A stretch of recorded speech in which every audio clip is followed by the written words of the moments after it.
அற்புதமான ஒரு உரை இருக்கு. நீங்க நிச்சயமா அந்த உரையை கேட்கணும். ஏன்னா வள்ளுவர் சொன்னது மாதிரிதான், கேட்டார் பிணிக்கும் தகையவாய். ஒரு பேச்சாளருடைய சொல்வன்மை நம்ம கேட்க தூண்டும். அந்த அளவுக்கு தான் சார்ந்த இந்த துறையில் தேர்ந்த அனுபவம் பெற்றவர், பல இளம் தலைமுறையை உருவாக்கி கொண்டிருப்பவர். இவருடைய பேரிலே பாருங்க, தலைப்பெழுத்து கவி, அதிலேயே கவித்துவம் இருக்கு. முருக பாரதி. முருகு என்றால் தமிழ், தமிழ் என்றால் அழகு, பாரதி என்றால் புரட்சி, வீரம், ஆளுமை. இப்படி ஒரு கவி முருக பாரதியாக தன்னுடைய பெயரிலேயே தமிழ் ஆற்றலை ஆசிரியை பெற்றிருக்கும் பேச்சாளர், பயிற்றுனர், எழுத்தாளர், புதுக்கோட்டையிலிருந்து வருகை புரிந்திருக்கும் கவி முருக பாரதி அவர்களை ராஜராஜ சோழனின் கட்டிடக்கலை என்னும் தலைப்பில் உரையாற்ற வருக வருக என்று அழைக்கின்றோம். இல்ல கேக்குறீங்கன்னு நம்பிக்கையில தான் நாங்க எப்பயும் பேசிக்கிட்டு இருக்கோம். என்னன்னா கொஞ்சம் திரும்பியாவது நின்று பேசிக்கிட்டு இருந்திருக்கலாம், கேமராவாவது இருந்திருக்கும், அட்லீஸ்ட் 2 பேர் நிக்கிறாங்க ஐத்தாப்புல அப்படின்னு. அதுலயும் இந்த கரகாட்டக்காரன் ஒரு படம். இந்த படத்துல காரை தள்ளிக்கிட்டு எல்லாரும் போய்கிட்டு இருப்பாங்க. அப்ப போய்கிட்டு இருக்கும் பொழுது கவுண்டமணி சொல்லுவாரு, இந்த காரை யாரெல்லாம் வச்சிருந்தா தெரியுமாடா அப்படின்னு வரிசையா ஒரு லிஸ்ட் சொல்லுவாரு. அப்ப செந்தில் போய் கவுண்டமணி காதுல ஒரு கேள்வி கேட்பாரு. கேட்ட உடனே கவுண்டமணி ஓங்கி ஒரு அறை அப்பிட்டு, என்ன கேள்வின்னு உங்களுக்கு தெரியும், அதெல்லாம் நான் மேடையில் சொல்ல வேண்டியதில்லை. ஓங்கி ஒரு அறை அரைஞ்சிட்டு, என்னை பார்த்து ஏண்டா அந்த கேள்வி கேட்ட அப்படிம்பாரு. இப்போ எனக்கு கூட அதான் தோணுச்சு. இவ்வளோ பிரம்மாண்டமாக ஒரு நிகழ்ச்சியை ஏற்பாடு பண்ணிட்டு, இவ்வளோ பட்டியல் நிகழ்ச்சிகள் நிறையா வச்சுக்கிட்டு, ஒருவேளை இப்போ எந்த ஈவெண்ட்டுமே இல்லை, ஒரே ஒரு ஸ்பீக்கர்னா அது வேற மாதிரி, விருது கொடுக்கணும், பெரிய பிரம்மாண்டமான அரேஞ்ச்மெண்ட்ஸ், 3 ஊர்கள்லேருந்து வந்திருக்கிறீங்க, எல்லாரையும் கௌரவிக்கணும். ஏற்கனவே 2 சிறப்பு விருந்தினர்கள் அருமையா ராஜராஜ சோழனுடைய வரலாறுலாம் பற்றி அருமையா பேசியிருக்கிறாங்க. அதை தவிர நாங்கள் 2 பேச்சாளர்கள் வேற, தொகுப்பாளர் அருமையா பேசுறாங்க. ஸோ இவ்வளவு நிகழ்ச்சிகளை வச்சுக்கிட்டு இப்போ நமக்கு என்ன தோணுச்சுன்னா, என்ன எதுக்கு பாஸ் கூப்பிட்டீங்க அப்படின்னு. இந்த கேள்வி வந்ததுக்கான ஒரு காரணம் இருக்கு. 6ஆம் கிளாஸ் படிக்கும் பொழுது அறிவியல் பாடத்துல ஒழுங்கா கோடு போட வராம, ஒழுங்கா கோடு கூட போட வராம டீச்சர்கிட்ட திட்டு வாங்கி, வாழ்க்கையில இனிமே இன்ஜினியரிங்க்கு போகக்கூடாதுரா அப்படிங்கிறதுக்காகவே காமர்ஸ் குரூப் எடுத்த என்ன கூட்டிக்கிட்டு வந்து முழுக்கவே சிவில் இன்ஜினியர்ஸா இருக்கக்கூடிய ஒரு மீட்டிங்ல கட்டடக்கலையை பத்தி பேசு அப்படின்னு சொல்லியிருக்கிறது எவ்வளோ பெரிய வில்லத்தனம்னு நீங்க தெரிஞ்சுக்கணும். ஏன்னா நானும் பேருக்கு பின்னாடி ஒரு 9 டிகிரி படிச்சு வச்சிருக்கிறேங்க. ஒரு BCom, MCom, MPhil, MBA, MSc counselling and psychotherapy, MA Tamil, MA English, MA political science and public administration அப்படின்னா அது பாட்டுக்கு நீண்டுகிட்டே போகுது. ஆனா இவ்வளவு படிச்சேனே ஒழிய இந்த இன்ஜினியரிங் மட்டும் வேண்டான்னு சொல்லித்தானே ஓடி வந்தேன். இப்போ என்னடான்னா கட்டிடக்கலைன்னு, அது எத்தனை மணிக்கு, ராத்திரி, என்ன எஃபெக்ட்ல பேசுறோங்கிறது தான் ரொம்ப முக்கியம். அப்படி என்னடா ராஜராஜ சோழன் ஸ்பெஷல் அப்படின்னா, இதை பத்தி என்ன ஏன் கூப்பிட்டாங்கன்னு நானும் யோசிச்சு பார்த்தேன். ஒருவேளை புது கை, புதுவை அப்படின்னு ஏதாவது ரைமிங்காக கூப்பிட்டுருப்பாங்களோ. ஏன்னா நீங்க இருக்கிறது புதுவை புதுச்சேரி, நான் இருக்கிறது புதுக்கோட்டை, அதை புதுகைன்னு தான் சுருக்கமாக சொல்லுவோம். ஸோ புதுகையிலேருந்து புதுவைக்கு அழைச்சிருக்கிறாங்களான்னு. ஆனா ராஜராஜ சோழனுடைய வரலாற்று ஆய்வாளர்கள் ஆராய்ச்சி பண்ணும் பொழுதுதான் எனக்கான ஒரு சின்ன தகுதி, ஒரு சின்ன நியாயம் கிடைச்சது. இவ்வளவு பெரிய கோயில கிட்டத்தட்ட 1,80,000 பாறை கற்களை கொண்டு கட்டி இருக்கக்கூடிய ராஜராஜன் ஒரு பாறைகள் கூட இல்லாத தஞ்சாவூர்ல கட்டியிருக்கிறார். அப்ப அந்த கல்லெல்லாம் எங்கேந்திரா எடுத்துட்டு வந்தாங்க அப்படின்னு குடவாயில் பாலசுப்ரமணியம்ங்கிற ஆய்வாளர் பல ஆய்வுகள் செஞ்சு ஒரு 3 ஆதாரங்களை அடுக்கி, அதெல்லாம் சொல்ல நேரம் கிடையாது, நான் அதனால எல்லாத்தையும் கட் பண்ணிடுறேன். நான் ஒரு 8 மணி நேரம் ப்ரிப்பேர் பண்ணி ஏகப்பட்ட ஸ்லைடு, ஏகப்பட்ட ஹிண்ட்ஸ் எல்லாம் வச்சிருக்கிறேன் கட்டடக்கலை பத்தி சொல்றதுக்கு. முதல்ல சொல்லிட்டேனே போதாத நேரம்னு, அதனால அதெல்லாம் தெளிவாயிட்டேன். அதனாலதான் வேற மாதிரி என்னுடைய ஸ்டைல மாத்திட்டேன். இப்ப பேச வந்த ஒன்று ஐடியா ஒன்று, பேசிக்கிட்டு இருக்கிற விஷயம் ஒன்று, நம்ம நேரம் அப்படி மேட்ரு இப்படி போயிடலாம். அப்ப அவ்வளவு கற்களை எங்கேந்திரா எடுத்துட்டு வந்தாருன்னு 3 ஆதாரங்கள் அடிப்படையில் குடவாயில் பாலசுப்ரமணியம் நிரூபணம் செய்திருக்கிறார்.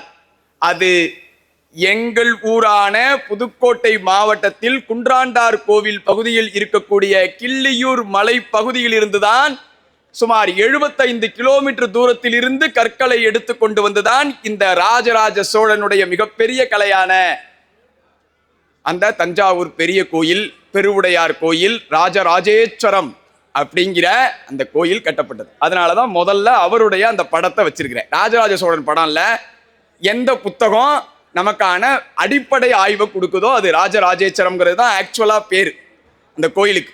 அவர் வச்சது ராஜராஜ சோழன் கட்டினதுனால ராஜராஜேச்சரம். ஸோ அதற்கு பிறகுதான் எல்லாத்தையும் மாத்தினாங்க.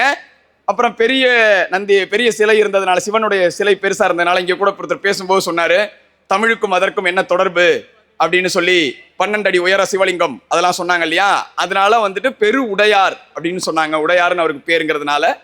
அதற்கு பிறகு நம்ம என்ன பண்ணிட்டோம், சமஸ்கிருதம் கலந்து கலப்பிரர் காலத்துல பிரகதீஸ்வரர் கோயில், நாயக்கர்கள் காலத்துல பிரகதீஸ்வரரா மாத்திட்டோம்.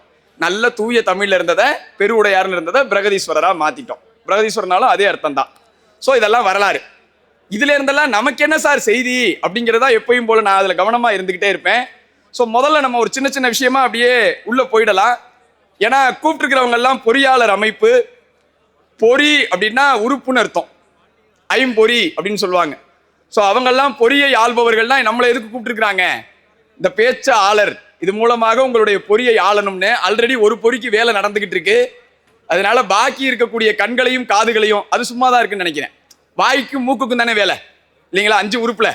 அதனால தொடு உணர்ச்சி, கையில ஒரு பிளேட்டை பிடிச்சிக்கிட்டு இருக்கிறீங்க, அதனால அந்த 3 உறுப்பும் அங்கே இருக்கட்டும். பட் கொஞ்சம் காதையும் கண்ணையும் மட்டும் இங்க கொடுத்தீங்கன்னா, கண் அங்க இருந்ததுன்னா உங்களுக்கு இந்த ஸ்கிரீன்ல உங்களுக்கு நிறைய விஷயங்கள் தெரியும். நான் அதனாலதான் நிகழ்ச்சிக்கு வரும்பொழுதே என்ன பண்ணேன், அந்த போடியம் அங்க வேண்டாம், எனக்கு இங்க இருக்கணும்னு சொன்னேன். அதுக்கு ஒரு காரணம் இருக்கு. வாழ்க்கையில பணம், பட்டம், பதவி, மேடை, மைக்கு எதையும் நாம தேடி போக கூடாது. அது நாம இருக்கிற இடத்துக்கு தேடி வரணும். அதனாலதான் நான் இருக்கிற இடத்துக்கு அதை வர வச்சேன். நான் அது இருக்கிற இடத்துக்கு போய் பழக்கம் இல்லை. 2000 மேடைக்கு மேல பேசிட்டேன். ராத்திரி 12 மணிக்கு எழுப்பி முருகபாரதி ஸ்டார்ட்னா பேச ஆரம்பிச்சிருவேன். அப்படி பழக்கம் ஆயிடுச்சு. நமக்கு ஒன்றும் பேசுறது புதுசு இல்லை. ஆனா ஏன் இவ்வளவு குறிப்புகள் வச்சிருக்கிறோம்னா, சில சரித்திர விஷயங்கள் சொல்லும் பொழுது ஏதாவது ஒண்ணு மிஸ் ஆயிடக்கூடாது, தவறாக சொல்லிடக்கூடாதுங்கிற ஒரு கவனம். ஸோ நம்ம ஒரு விஷயத்த பார்த்துடலாம் உங்களுக்கு. ஏன்னா அப்படியே அங்கே அந்த விஷுவல்ஸ் போயிட்டே இருக்கும். முதல்ல அந்த கோயிலுக்குள்ள ஒரு டூர் கூட்டு போயிட்டோம்னா, யாராவது தஞ்சாவூர் போகாதவங்க, கோயில் போகாதவங்க இருந்தீங்கன்னா, இந்த டூர்ல நிறைய பிரச்சனைகள் இருக்கு. முதல்ல டூரை சொல்லிடுறேன், அதுக்கப்புறம் கிடுகிடுன்னு போயிடலாம். முதல்ல தஞ்சாவூர் பெரிய கோயில் வெளியில இருக்கக்கூடிய மராத்தா நுழைவாயில் இதான். இது ராஜராஜ சோழன் கட்டினது இல்ல, அந்த பேரே சொல்ற மாதிரி மராட்டியர்கள் காலத்துல கட்டப்பட்டது. அடுத்து இனிமேதான் ராஜராஜ சோழன் ஆரம்பமாகிறார். இதுதான் அவர் ஃபர்ஸ்ட் கட்டினது, கேரளாந்தகன் நுழைவாயில். அது என்ன கேரளாந்தகன் அப்படின்னா, இடையில யாரோ சொன்னாங்கன்னு நினைக்கிறேன், காந்தலூர் அப்படிங்கிற அந்த ஒரு ஊர்ல போய் மலையாளியர்களை, கேரள மன்னரை ஜெயிச்சு அவன் வந்ததுக்கு அப்புறம் ராஜராஜ சோழன் தனக்குத்தானே வைத்து கொண்ட பெயர் கேரளாந்தகன். அதனால கேரளாந்தகன் கோபுரம் நுழைவாயில். அடுத்தது இது ராஜராஜன் திருவாசல்.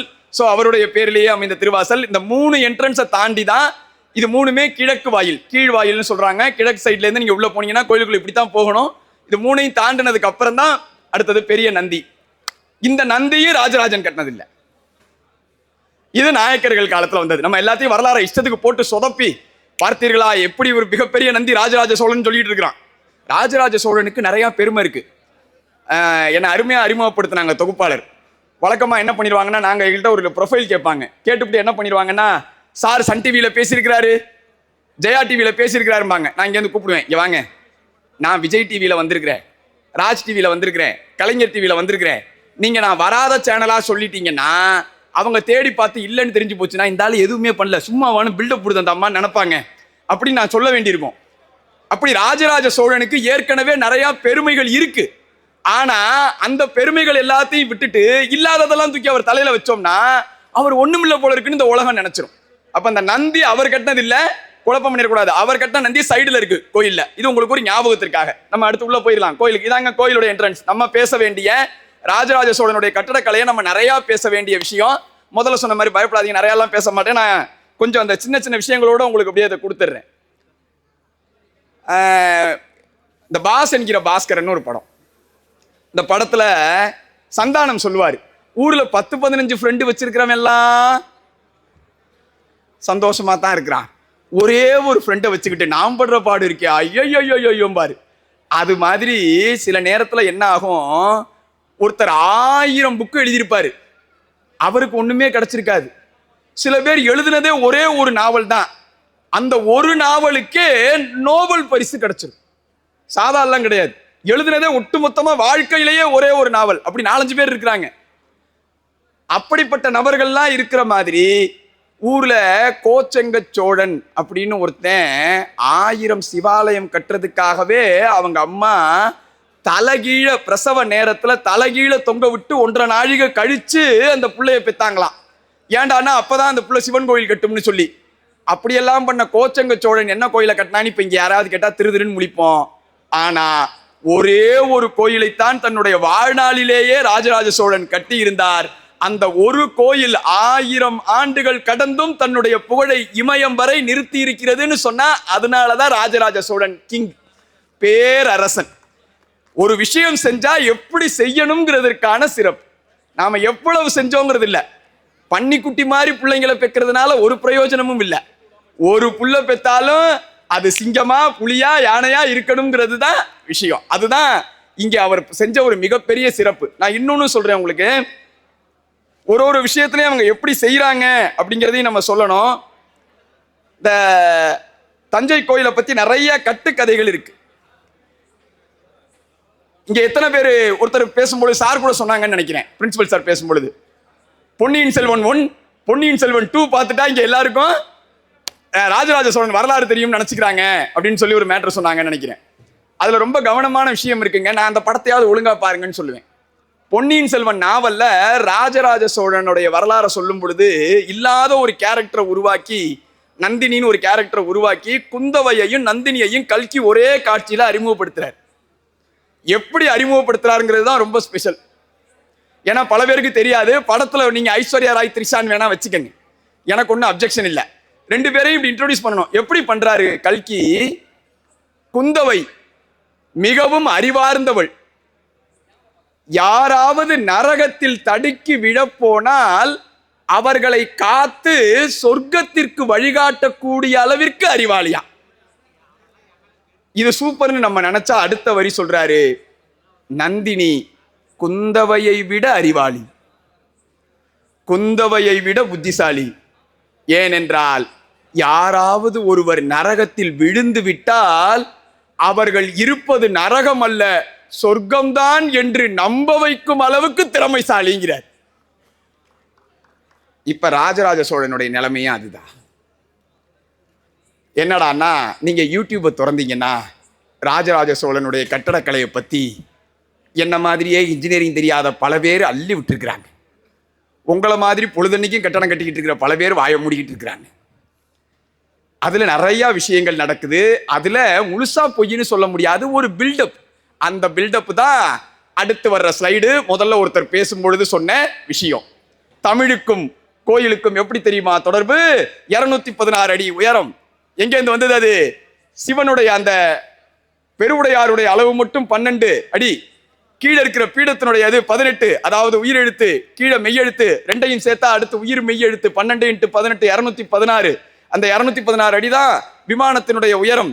அப்புறம் அது மட்டும் இல்ல, கரெக்டா நீங்க கருவறையிலிருந்து நந்தி மண்டபம் வரைக்கும் இடையில அளந்து பாத்தீங்கன்னா 247 அடி தமிழினுடைய மொத்த எழுத்துக்கள் அப்படின்னு. சரி சார், அப்ப இதெல்லாம் புருடாவா அப்படின்னா முழு புருடா இல்ல, ஆனா கொஞ்சம் மேக்கப் பில்டப். நம்ம அதை புரிஞ்சுக்கிட்டோம்னா ஈஸியா இருக்கும்னு நான் சொல்றேன். ஏன் பில்டப்? நந்தியே ராஜராஜன் கட்டினது இல்லைன்னு சொல்லும் பொழுது நந்தி மண்டபம் வரைக்கும் இருக்கக்கூடிய அளவை அவர் எப்படி மெஷர் பண்ணுவாருன்னு கொஞ்சம் யோசிச்சோம்னா ஒரு பேசிக்கா புரியும். இன்னொன்னு, எல்லாமே எக்ஸாக்ட் இல்லை. 12 அடி என்பது சரியான அளவு இல்லை. பெருவுடையாருக்கு 12.3 அடி இப்படி வரும்னு வச்சுக்கோங்களேன். ஒரு உதாரணத்துக்கு சொல்றேன். இது மாதிரி கொஞ்சம் ஓகே, ஒரு சொல்ல அழகா இருக்கு, நம்ம நல்லா இருக்கு அப்படிங்கிறத தெரிஞ்சுக்கிறோம். ஆனால் திரும்பவும் சொல்கிறேன், அழகுபடுத்துவதாக எண்ணி நீங்க கோச்சுக்கலன்னா இப்படி சொல்றேனே, இங்க எத்தனை பேர் கல்யாணம் ஆயிடுச்சு? அவங்க மட்டும் கை தூக்க முடியுமா? சார் எல்லாருக்கும் ஆயிடுச்சுன்னு சொல்லக்கூடாது சார், பதில் எனக்கு ஆகல. ஏதாவது ஒரு விஷயம் கேட்கறதுனா இப்படி பொதுவா பதில் சொல்லக்கூடாது. நமக்கு ஆயிடுச்சா இல்லையான்னு மட்டும்தான் அவங்கவுங்க சொல்லணும். இதை யார் முடிவு பண்றது? மன்மதலிலை படத்துல கமலஹாசன் சொல்ற மாதிரி இந்த கேள்விக்கு நான் எப்பயுமே இல்லைன்னு தான் சொல்லுவேன்னு ஒருத்தர் சொல்லுவாரா இல்லையா? சரி, கல்யாணம் ஆயிடுச்சுன்னு கேட்டது அதுக்காக இல்லை சார். கல்யாணத்துக்கு பொண்ணெல்லாம் பார்த்துட்டு வந்திருப்போம். பொண்ணு அழகா இருக்குன்னு சொல்லி மேரேஜுக்கெல்லாம் ஓகே சொல்லியிருப்பாங்க. கல்யாணத்தன்னைக்கு மேக்கப் போடுறேன்னு அந்த பொண்ணை கூட்டு போயிடுவாங்க. மேடையில கொண்டு வந்து உட்கார வைப்பாங்க. மாப்பிள்ளை பயந்துக்குவார், இந்த பொண்ணு நான் பார்த்ததே இல்லை அப்படின்பாரா இல்லையா? அந்த மாதிரி திரும்பவும் சொல்றேன், இந்த உண்மையான பெருமைகளுக்கு மத்தியில் இதை நான் சொல்லலைங்க. நான் சொன்னா நீங்க இப்ப ஏதோ கிண்டலா சொல்றதா நினைச்சுக்கிறீங்க. திரும்பவும் சொல்றேன், அதே குடவாயில் பாலசுப்ரமணியம் ஐயா ரொம்ப வருத்தத்தோட ஒரு 15 பக்கங்களுக்கு இதை பதிவு செய்யறாரு. என்னென்னவெல்லாம் பில்டப் பண்ணி ராஜராஜ சோழனுடைய பெருமையை நாம கெடுத்திருக்கிறோங்கிறார் அவர். ஏண்டானா இந்த பில்டப் இல்ல, உண்மையான பெருமைகள் அவ்வளவு இருக்கு அந்த கோயில்ல, அதெல்லாம் சொல்லுங்கய்யா அப்படின்னு அந்த நூல் முழுக்க அவர் சொல்றாரு. அதுலதான் நான் கொஞ்சம் சொல்ல போறேன், எல்லாம் சொல்லல, உங்களுக்கு ஒரு ஒரு ஐடியாவுக்காண்டி இதை மட்டும் காமிச்சிருக்கிறோம். இப்ப என்னங்க, முதல்ல தஞ்சை பெரிய கோயிலை யார் கட்டுனா? தாஜ்மஹாலை கட்டியது யார்? கொத்தனார் அப்படின்னு பதில் சொல்லக்கூடாது. அந்த கொத்தனார் யாரு? யாருக்காவது பதில் தெரிஞ்சா, எனக்கு இது வரைக்கும் எதுவும் கொடுக்கல, ஏதாவது கொடுத்தா உங்களுக்கு கொடுத்துருவேன். தாஜ்மஹாலை கட்டியது யார்? யாராவது பதில் சொல்ல முடியுமா?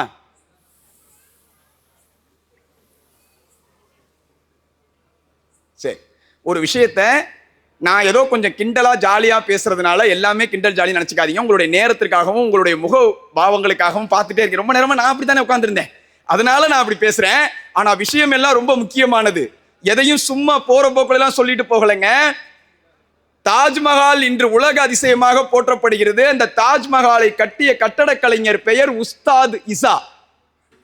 ஆனால் உஸ்தாத் இசாவினுடைய பெயர் வரலாற்று பக்கங்களில் அல்ல, தாஜ்மஹாலின் ஒரு ஓரத்தில் கூட குறிக்கப்பட்டது கிடையாது.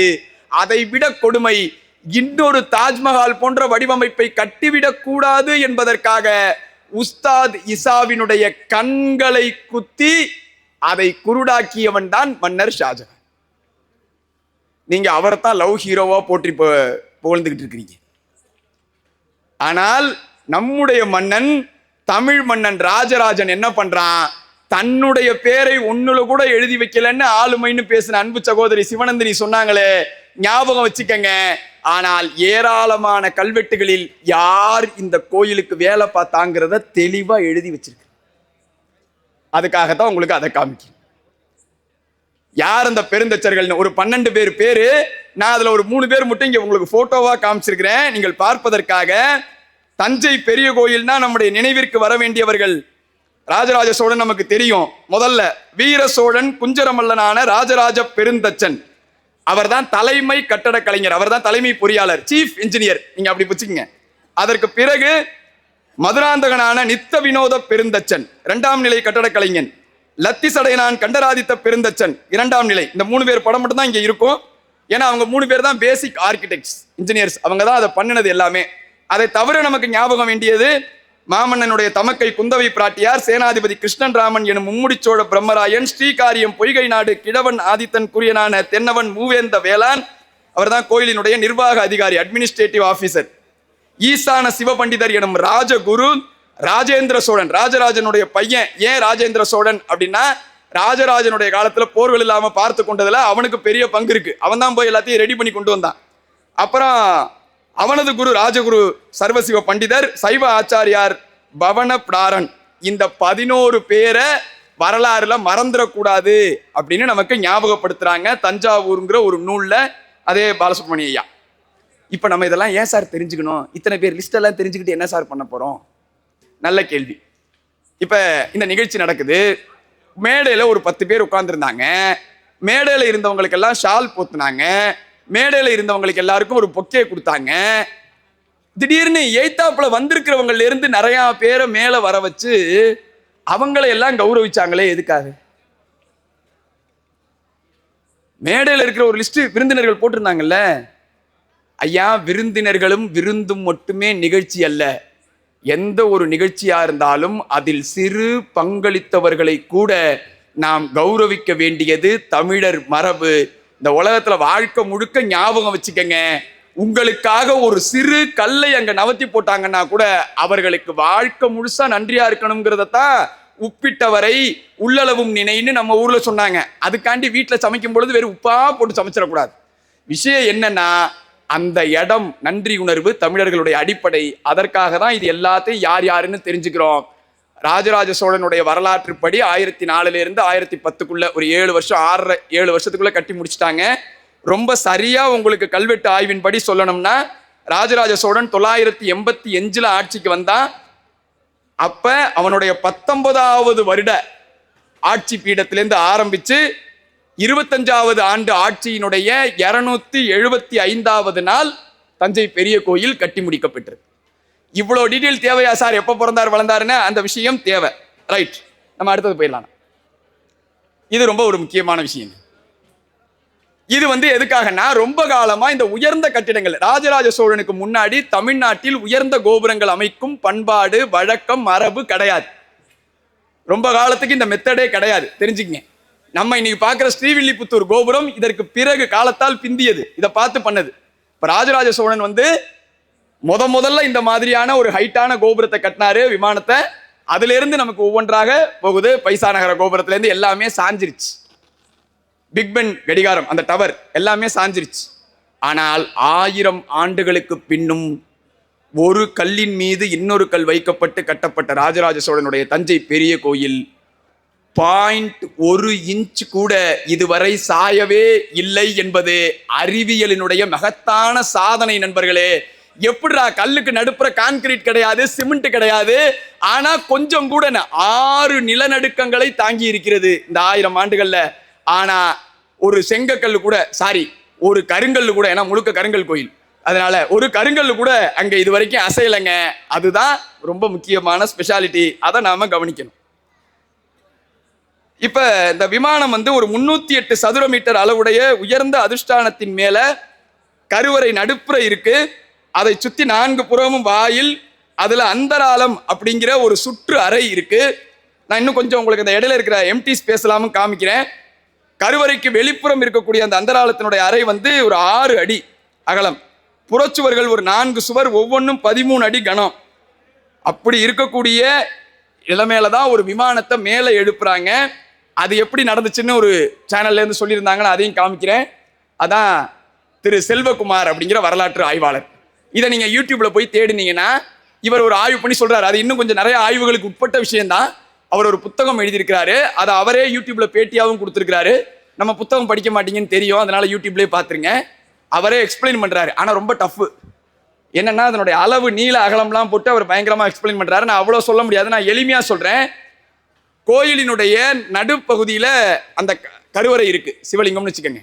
அதற்கு மேல அந்த 216 அடி உயரத்துல கிட்டத்தட்ட 100 அடி உயரத்துக்கு வெறும் எம்டி ஸ்பேஸ், வெற்றிடம் விட்டுருக்கிறாரு. அதனுடைய ரைட் சைடு 2 சைடும் வெற்றிடம். எதுக்குடா வெற்றிடம்னா, அங்கங்க வெற்றிட அமைப்புகள் இருக்குன்னா அதுக்குள்ள தண்ணீரை ரொப்பி உள்ளுக்குள்ள கிட்டத்தட்ட 36 தண்ணீர் டேங்கை வச்சு அந்த தண்ணீரை மேலே இருந்து கொட்டி கீழே வர வச்சு, அந்த தண்ணீர் கீழே போக போக கீழே இருந்து ஒரு பெரிய உருளையை வச்சு முதல்ல சிவலிங்கத்தை ஏத்தி, அப்புறம் மேல உச்சியில இருக்கக்கூடிய 80 டன் எடையுள்ள, யோசிச்சு பாருங்க 80 டன்னு, அந்த அவ்வளோ பெரிய அந்த உச்சிக்கல்ல அப்படியே கொஞ்சம் கொஞ்சமா மேலே ஏத்தி மேல ஒரு செட்டப் பண்ணி பயங்கரமா விதிகள் எல்லாம் பயன்படுத்தி அதை 45 டிகிரி டைரக்ஷன் திருப்பி அப்படி செட் பண்ணியிருக்கிறார். செல்வகுமார் என்ன சொல்றாரு, அவர் சொல்லி முடிக்க 1/2 மணி நேரம் அந்த பேட்டியில எடுத்துக்கிட்டு இவ்வளவும் வெறும் 1/2 நாள் கூட இல்ல, வெறும் 16 பேர் சேர்ந்து செஞ்சு முடிச்சாங்கிறார். என்னடா மேஜிக், அறிவியல் வளர்ந்துருச்சுங்கிறோம். ஒரு பில்டிங் கட்டினா ஒழுங்கா இருக்க மாட்டேங்குது, ஒரு ரோடு போட்டா ஒழுங்கா இருக்க மாட்டேங்குது, ஒரு பாலம் கட்டினா ஒழுங்கா இருக்க மாட்டேங்குது. இல்ல எல்லாரும் இல்லைங்க, இந்த காலத்துலயும் நடக்குதா இல்லைங்களா? நான் அப்படித்தான், நான் உண்மையை தானே சொல்ல முடியும் இல்லைங்களா? உடனே நீங்க அதை இங்க சொல்லக்கூடாதுன்னா நான் என்ன பண்றேன் சொல்லுங்க. எல்லா இடத்துலயும் எல்லாரும் இருக்கிறாங்களா இல்லையா? நாங்க அடிக்கடி சொல்லுவோம், எங்க துறைக்கு நாங்களே தான் வில்லன் மாதிரி. எல்லாருக்கும் அப்படியே தானே, எல்லாருலயும் சில பேர் சரியா பண்ணாததுனால தானே எல்லாருக்கும் கெட்ட பேரு. அதெல்லாம் நடக்குது இல்லை. ஆனா எத்தனை வருஷத்துக்கு முன்னாடி இவ்வளவு யோசனை, இந்த நீலாகலத்தை படிச்சு முடிக்கவே நமக்கு அவ்வளவு நேரம் ஆகுது. ஒவ்வொன்றுக்கும் அவ்வளவு விஷயங்களை அவர் கொடுத்திருக்கிறாரு. இந்த கருவறையை சுத்தி எவ்வளவு வெற்றிடமோ அது எல்லாத்துலயும் தண்ணிங்க. அது கொஞ்சம் டீட்டெயிலா இருக்கிறதுனால தான் நான் இப்ப தான் சொன்னேன், அதனால நான் அதுல இருந்து பாஸ் பண்ணி உங்களுக்கு உள்ள போறேன். ஆனால் தயவு செஞ்சு இந்த நீலகலம், வெற்றிடம் அதெல்லாம் புரிஞ்சுக்கணும்னு அவசியம் இல்லை. என்னென்ன மேஜிக்லாம் நடத்தியிருக்கிறாங்கன்னு மட்டும் அந்த வேல்யூவை மட்டும் புரிஞ்சுக்கிட்டா போதும். நமக்கு அது எவ்வளவு சிரமமான விஷயம்னு. நம்மளால என்ன சொல்லிட்டு இருக்கிறாங்கன்னா, அப்படியே கொண்டு நேரா மேலே தூக்கி வச்சுட்டாங்க. உச்சிக்கல்லுல ஒரு அம்மா அவங்களுடைய கல் வேற, அங்கே அவங்களுடைய பேர் அப்படிலாம் ஒன்றும் இல்லை.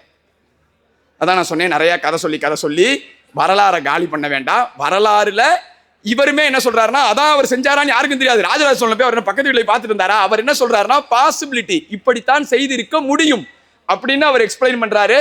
அந்த இடம் ரொம்ப முக்கியமானதுன்னு நான் நினைக்கிறேன். 2ஆம் நிலையில உள்ள கரண சிற்பங்கள், நாட்டிய சிற்பங்கள் இருக்கு. அதுல கிட்டத்தட்ட வந்து பாத்தீங்கன்னா ஒரு 86 விதமான அந்த நடன சிற்பங்கள் எல்லாமே அதுல வச்சிருக்காங்க. ஒரு 28 நினைக்கிறேன். அந்த 28 இல்ல, அதுக்கு என்ன பண்ணிருக்காங்க, எம்டியா கல் இருக்கு. ஏன் செதுக்கலன்னு யாருக்கும் தெரியல. ஸோ இவ்வளவு விஷயங்களை அதுக்குள்ள கொடுத்துருக்காங்க. விமானத்தின் உட்கூடு லிங்கத்தின் உச்சியிலிருந்து கலசம் பீடம் வரை மேலே போகுது. இதுதான் தஞ்சை கோயிலினுடைய தனிச்சிறப்பு. வேற எந்த கோயில்லையும் இந்த மாதிரியான ஒரு மெத்தடை நீங்க பார்க்க முடியாது. கீழிருந்து மேல் நோக்கிய மெத்தடு. கோபுரத்தை கட்டிட்டு கோபுரத்துக்கு உள்ள சிவலிங்கத்தை கொண்டு போய் வைக்கிறது மெத்தட். ஆனா அடியிலிருந்து சிவலிங்கத்தை மேலே எழுப்பி அதற்கு மேலே எம்டி ஸ்பேஸ் கொடுத்து சைடுல இருந்து சுத்தி கோபுரம் கட்டப்பட்டிருக்கிறது. இதுதான் என்னால முடிஞ்ச எளிமையான மொழி. இது ரொம்ப சிக்கலான அமைப்பை நான் கொஞ்சம் ட்ரை பண்ணியிருக்கிறேன், உங்களுக்கு ஓரளவு புரிய வைக்கிறதுக்குன்னு நினைக்கிறேன். ஸோ அப்படி நிறைய விஷயங்கள் இருக்கு. அந்த காலத்துல இருந்த மற்ற கோயில்களை எல்லாத்தையும் விட தஞ்சை கோயில் வந்து 40 மடங்கு பெருசு. So 40 times bigger. அதை ஞாபகம் வச்சுக்கணும். நம்ம ஒவ்வொன்றும் வந்து பெரிய விஷயம். நான் இதில் உங்களுக்கு ஒரு சின்ன ஒரு ஐடியா மட்டும் கொடுக்கலான்னு இருக்கிறேன். அந்த ஒரு இதை காமிச்சிடலாம், ஏன்னா இது நமக்கு புரியணும் இல்லையா. 80 டன் எடையை எப்படிறான்னா, நீங்க யோசிச்சு பாருங்க.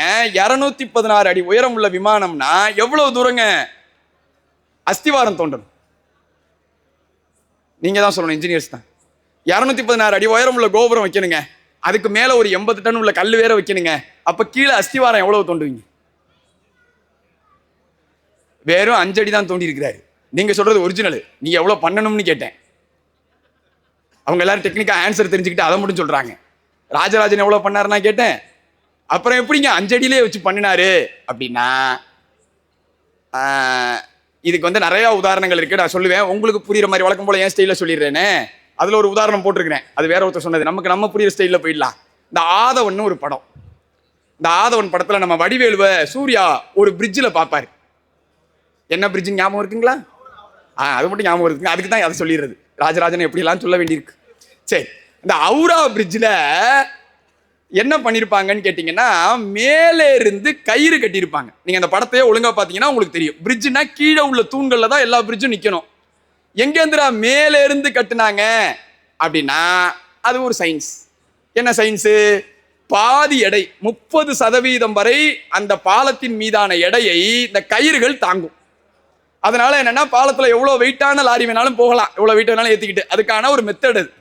இதைத்தான் ராஜராஜ சோழன் அன்னைக்கே யோசிச்சு என்ன பண்ணிருக்காரு, அஸ்திவாரத்துல வெயிட்ட கொடுக்காம மேல 80 டன் உயரத்தை 80 டன் வெயிட்டை தூக்கி வச்சு அதன் மூலமாக ஒட்டுமொத்த கட்டுமான அமைப்பும் அப்படியே நிக்கிற மாதிரி செஞ்சிருக்கிறாரு. இப்படி செய்ய முடியுமா சார்னா, இன்னைக்கு ஈஸியான விஷயம். இந்த தலைவர் என்ன கேமரா எடுக்கிறாரு, அதுக்கு ஒரு ட்ரைபாடு 3 காலோட நிக்குது. அது பாத்தீங்கன்னா கொஞ்சம் ஸ்டடியா நிக்காது. அதுக்காக என்ன பண்ணுவாங்கன்னா, அந்த ட்ரைபாடுக்கு கீழே ஒரு வெயிட் ஹூக்னு ஒன்று இருக்கும். அந்த ஹூக்ல ஒரு பெரிய பேகு வெயிட்டான ஏதாவது ஒரு பொருளை தொங்க விட்டுருவாங்க. அப்ப என்ன ஆகும்னா, இது வந்து கொஞ்சம் கூட அசையாம அழகா அந்த இடத்துல வந்து நிற்கும். இந்த மெத்தடை தான் இதுல யூஸ் பண்ணியிருக்கிறாரு அப்படிங்கிறது தான் உங்களுக்கு ஒரு கம்பேரிசன், ஒப்பீட்டு தகவல். சரிங்களா? அடுத்து சொல்லிட்டேன். ரைட். முருகன் சார் எப்ப நேரம் காமிப்பாருங்கிறதுக்கு முன்னாடி எனக்கு தெரியும். நான் தான் முதல்ல சொல்லிட்டேன் எனக்கு போதாத நேரம்னு. ஆனா அவருக்கு தெரியாது, நாங்க காலங்காலமா பேசிக்கிட்டு இருக்கிறோமா இல்லைங்களா.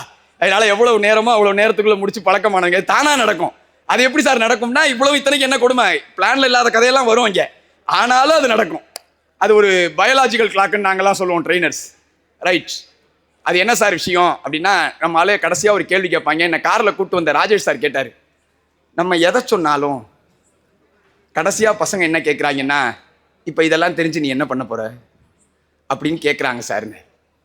அந்த ஒரு செய்திக்கு மட்டும்தான் இந்த விடையோட நம்ம நிறைவு செய்யணும். ஏன் இந்த செய்தி முக்கியம் அப்படின்னு தெரிஞ்சுக்கிட்டா ஈஸி ஆகிடும். அப்ப ராஜராஜ சோழன் இவ்வளவு பிரம்மாண்டமா கட்டுவதற்கு அவனுக்கு ஊக்கமாய் அமைந்தது எது? அதற்கு பிறகு வந்த கோயில்களுக்கெல்லாம் தஞ்சை பெரிய கோயில் முன்னுதாரணம். தஞ்சை பெரிய கோயிலுக்கு எதுங்க முன்னுதாரணம்? அதை தான் நம்ம அந்த படத்துல பார்க்கிறோம். பல்லவர் காலத்து காஞ்சிபுரத்தில் இருக்கக்கூடிய கைலாசநாதர் கோயிலை பார்த்த பிறகுதான் இவ்வளோ பிரம்மாண்டமாக ஒரு கோயில் கட்டணும் அப்படின்னு ராஜராஜ சோழன் ஆசைப்பட்டான். ஏன் அப்படின்னு சொன்னா, இந்த உலகத்தில் பெரிய பிரச்சனை நண்பர்களே, நமக்கு நம்முடைய வரலாறு தெரியாது. அதனால தான் உங்கள் ஊர் மஞ்சளை உங்கள்கிட்ட இருந்தே வாங்கி அமெரிக்காவுக்கு கொண்டு போய் அவன் காப்புரிமை வாங்கி அது கேன்சருக்கு மருந்துன்னு உங்கள்கிட்டயே கொடுப்பான்.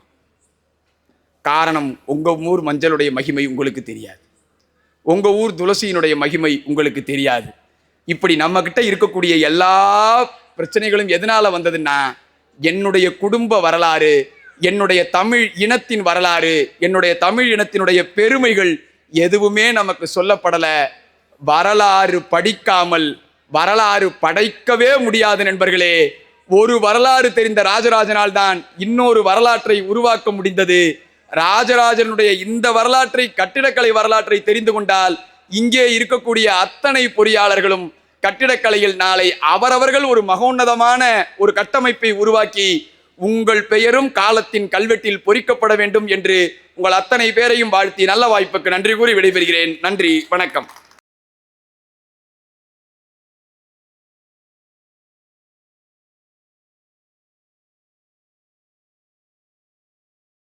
மிக அற்புதமான ஒரு உரை. ஒரு பேச்சாளர் எப்பவுமே ஒரு இடம் பொருள் பார்த்து பேசுறது வந்து அது 1-to-1 மீடியமுக்கு மட்டுமல்ல, பொதுவா மைக்கு பிடிக்கிற பேச்சாளர்கள் எல்லாருக்குமே. ஆனாலும் மிக அழகாக தெளிவாக தேவையான கருத்துக்களை சபை அறிந்து உரை முழக்கம் வழங்கிய அன்பு சகோதரருக்கு மேலான நன்றியையும் பாராட்டுகளையும் தெரிவித்துக் கொள்கிறோம்.